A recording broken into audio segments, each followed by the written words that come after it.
It was just after midnight when the ambulance screeched into my driveway, its red lights flashing like a warning beacon in the quiet of our suburban street.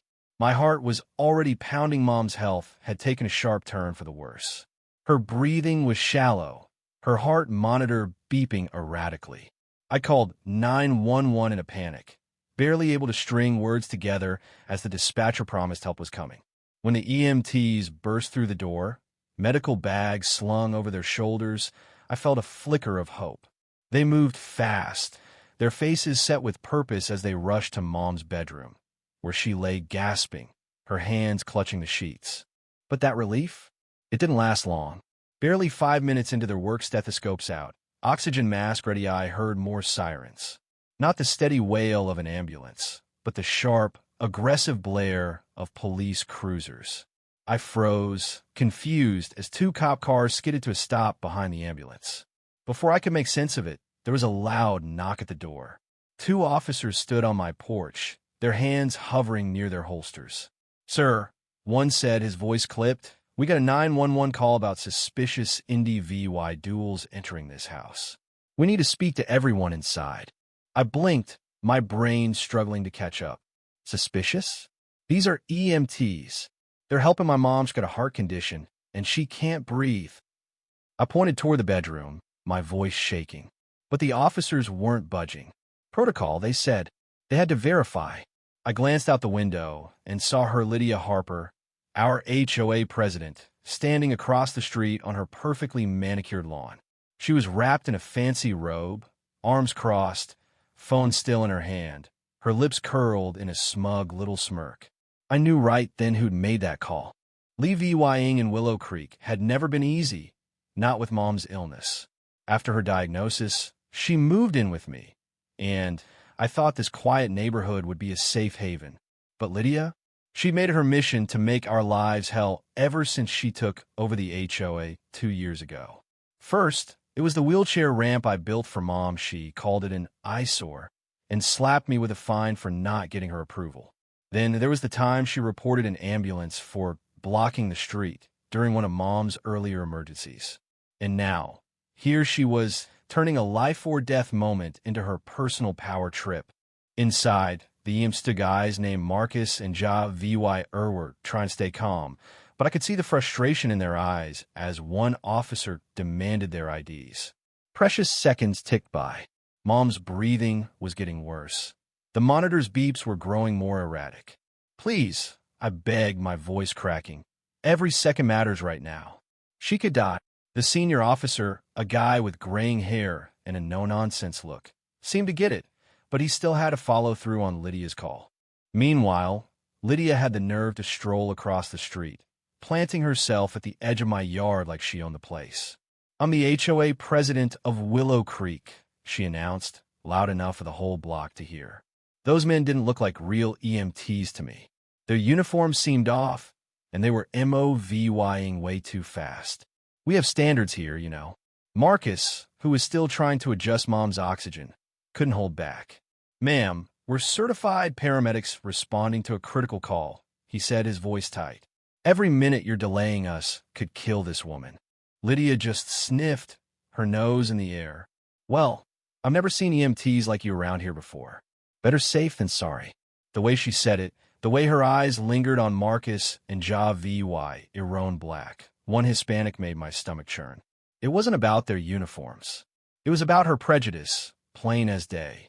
The officers finally cleared the EMTs to keep working, but those lost minutes? They mattered. As they stabilized Mom and loaded her into the ambulance, Marcus pulled the senior officer aside. That delay was dangerous. I overheard him say, "Her oxygen levels dropped hard. In a case like this, those minutes could have been the difference." I rode with Mom to the hospital, my hands shaking with fear and fury. At the ER, while doctors worked to stabilize her, Marcus found me in the waiting room. His face was grim. "Your mom's stable now," he said, "but I need to be straight with you. That interruption? It was bad. If her condition had been just a bit worse, or if we'd lost a few more minutes, we might not be talking about stabilization right now." He paused, then added, "We have to file a report about this." Interfering with emergency services isn't a small thing. His words hit like a punch. Lydia's petty stunt could have cost me my mom. By the next afternoon, Mom was stable enough for me to head home, but I was drained emotionally, physically, everything. As I pulled into the driveway, I saw Lydia holding court on her front lawn, surrounded by a handful of neighbors.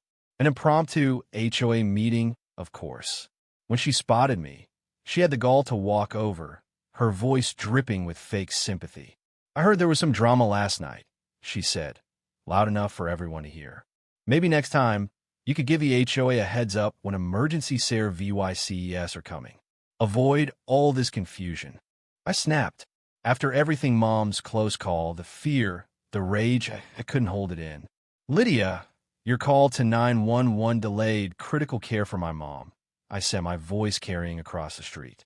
"The EMTs said those minutes could have killed her. All because you thought they looked suspicious?"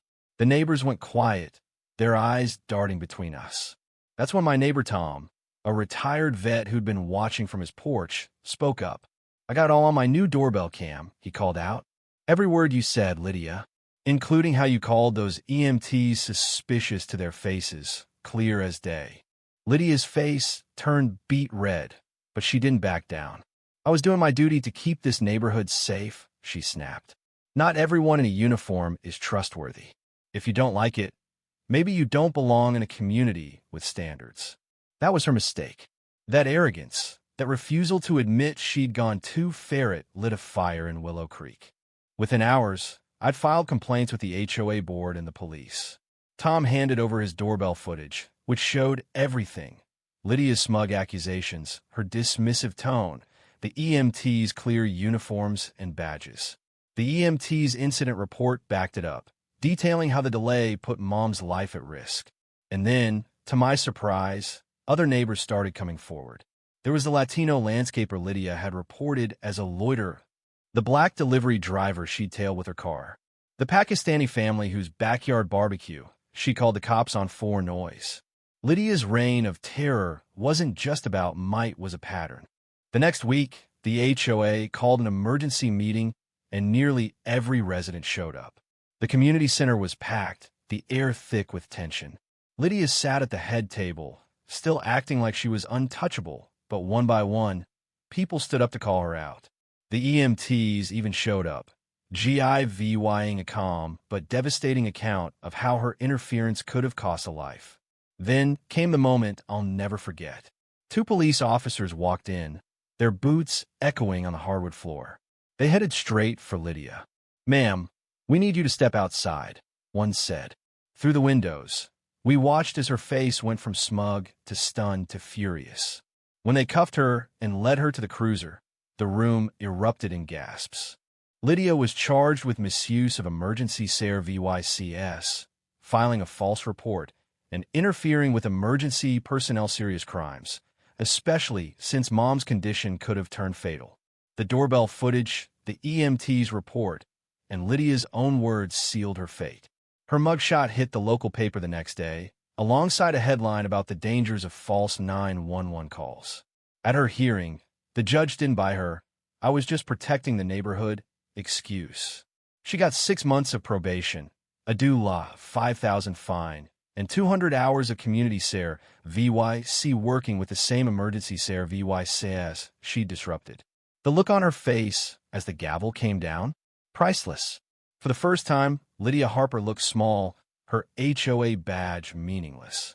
Willow Creek hasn't been the same since.